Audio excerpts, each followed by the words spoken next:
یہ ضرورت کیوں پیش آئی گائے کی؟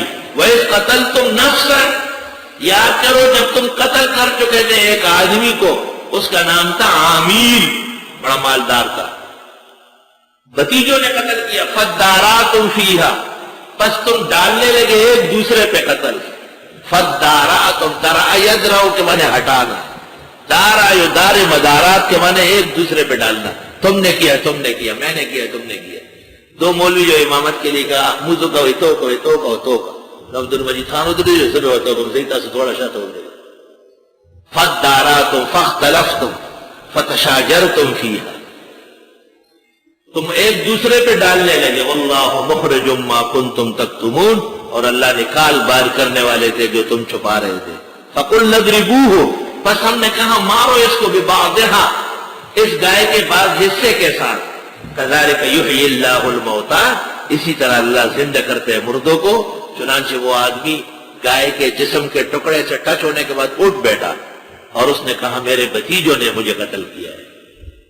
جب اللہ تعالیٰ نے اسرائیلیوں کی ایک مشکل مردے تک کو زندہ کیا گائے ذبح کرنے سے، تو پتہ چلتا ہے کہ بڑی سی بڑی مشکل موت کیوں نہ ہو، اگر صحیح طرح وقت پر گائے ذبح ہو جائے تو موت ٹل جائے۔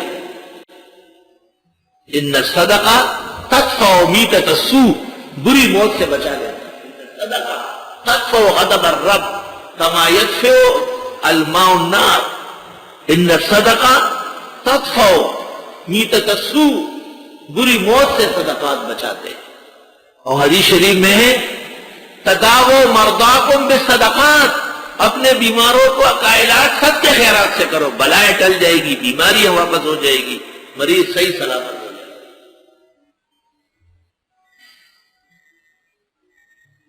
كَذَلِكَ يُحْيِي اللَّهُ الْمَوْتَىٰ، اسی طرح اللہ تعالیٰ زندہ فرماتے ہیں مردوں کو، وَيُرِيكُمْ آيَاتِهِ، اور تمہیں دکھاتے اپنی قدرت کی نشانیاں، لَعَلَّكُمْ تَعْقِلُونَ، تمہیں چاہیے کہ عقل سے کام لو۔